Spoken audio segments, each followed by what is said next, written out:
internal DHS data reveals the 45-plus U.S. cities that hundreds of thousands of migrants have flown into via the Biden administration's controversial CHNV mass parole program. The data was obtained by Homeland GOP via a subpoena to DHS and was provided to Fox News.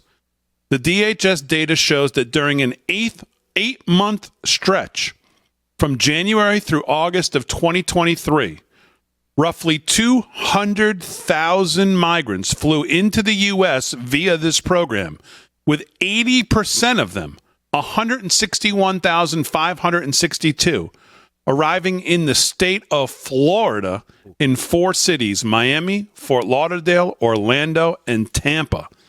The top 15 cities migrants flew into in the numbers during the 8-month window are Miami, 91,821, Fort Lauderdale, 60,461, New York City, 14,827, Houston, Texas, 7,923, Orlando, Florida, 6,043, Los Angeles, California, 3,200, Tampa, Florida, 3,200, Dallas, Texas, 2,256, San Francisco, 2,000, and then Atlanta, Newark, Washington, Chicago, Las Vegas, and Austin, all sub 2,000.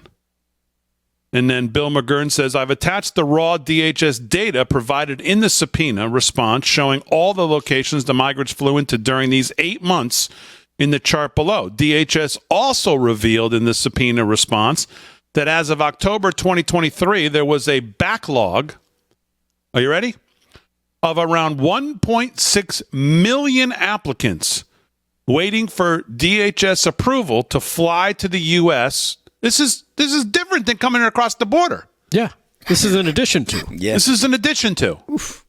Fly to the U.S. via the parole program. And I think I'm going to take a big guess here. Are they paying for their own flights there, Damon? I would say no. Yeah, you're right. In response to the DHS data revealing Florida received the overwhelming majority of the migrant flights during the 8-month window, Governor DeSantis' office provided Fox the following statement. Biden's program is unlawful and constitutes an abuse of constitutional authority. Florida is currently suing Biden to shut it down, and we believe we will prevail.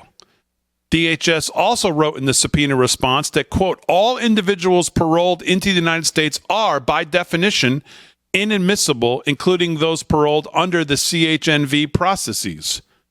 Congressman Mark Green, chairman of Homeland GOP, told Fox what they're essentially saying is that the laws passed by Congress have said that these people are inadmissible to the country, and so they've created a program to now get around those laws. The thing is, they don't have the authority to create such a program. By their own admission, they're breaking the law.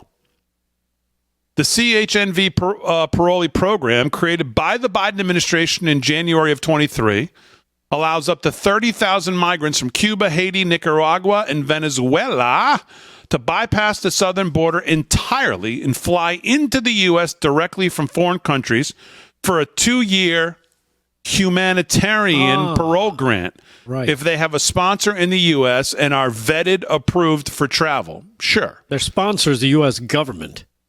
The flights are commercial and are not funded by taxpayers. That's what it says. The program recipient or their sponsor pays for it, and the parolee grant allows the recipient to apply for work. The Biden administration considers the program a lawful pathway. Sure. And the migrants flying into the U.S. via the program are not included in the southern border numbers. Of course not.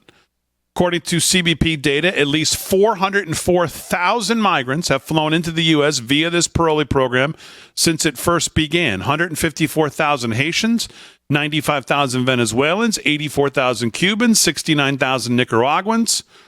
So far, legal challenges to this controversial program have failed in court. A Texas lawsuit was dismissed earlier this year after a judge ruled the state didn't have standing to sue. More lawsuits are pending. The Biden administration says the program is lawful, and it's a lawful use of executive parole authority. They consider the program a success and believe it provides an incentive to not cross the U.S. border illegally. What? Well, yeah, I guess it makes sense because the federal government's breaking the law for you. So is this human smuggling? Is that what they're doing? Since you're not crossing the border illegally, they're bringing you over. So is that human trafficking? It seems like it to the outside observer. You know what? And I would challenge that. Oh, the federal government isn't paying for it. The Biden administration isn't paying for it. I bet you they've kind of worked it around where they said, you know what, airline companies, you do this for us, and we'll make sure that certain things go your way. We'll pay you back. Don't worry. Don't worry. The money will come. And believe it, it'll come from you, the American people. Critics say the program essentially waves a magic wand to mass import hundreds of thousands of otherwise inadmissible migrants into the U.S., with the likelihood of them ever leaving or being deported if they stay past the permitted parolee grant being remarkably low. And as many swing states as we can get them into, that's the goal.